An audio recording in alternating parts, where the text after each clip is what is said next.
আসসালামু আলাইকুম। এটা হচ্ছে ডাইনিং রুম একজাস্ট একটা টয়লেট। তো টয়লেটের দরজাটা খুলবো এদিকে, এই দেওয়ালে দরজাটা থাকবো।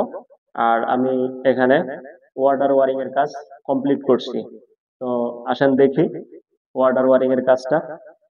তো এই হচ্ছে আহ দুইটা কনসেল কক দিয়ে আমি মিক্সার শাওয়ার করছি। এখানে একটা শাওয়ার ফিটিং হবে। এটা হচ্ছে ঠান্ডা পানির কনসেল কক, এটা হচ্ছে গরম পানির কনসেল কক।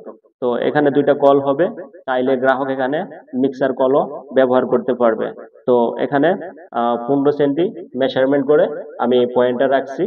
আর এই পাশে টি দিয়ে আমি একটা পাইপ উপরে উঠাই দিয়েছি। এটা হচ্ছে গরম পানির জন্য গিজার থেকে আউটপুট লাইন।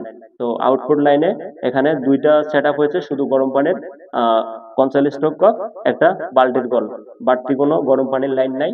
আর এটা হচ্ছে সার্ভিস লাইন। তো এখানে আমি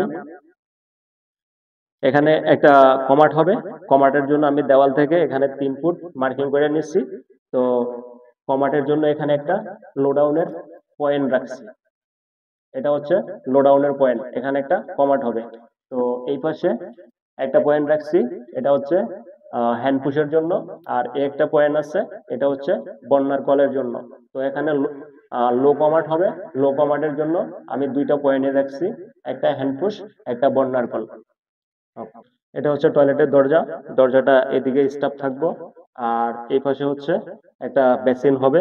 এই পাশে হচ্ছে গোসলখানার জন্য বাল্টির কল দুইটা, দুইটা কনসেল স্টক কক দিয়ে মিক্সার শাওয়ার। আর এই পাশে একটা বেসিন হবে। এই জায়গাতে ছোট্ট একটা কর্নারে বেসিন হবে। বেসিনের জন্য আমি এখানে একটা পয়েন্ট রাখছি। আর বাহিরে আরেকটা পয়েন্ট আছে। আসো। তো এটা হচ্ছে ডাইনিং রুম। তো ডাইনিং রুমের জন্য এখানে আমি একটা বেসিনের পয়েন্ট রাখছি। এখানে একটা বেসিন হবে, কর্নার চাপায়া বেসিনটা হবে। তো এখানে বেসিন ফিটিং হবে। বেসিনের পরে সেলফ ফিটিং হবে। সেলফের পরে একটা লুকিং গ্লাস ফিটিং হবে। লুকিং গ্লাসের উপরে এখানে একটা লাইট থাকবো, মেরু লাইট হিসাবে গ্লাসের সামনে ব্যবহার করার জন্য। ওকে।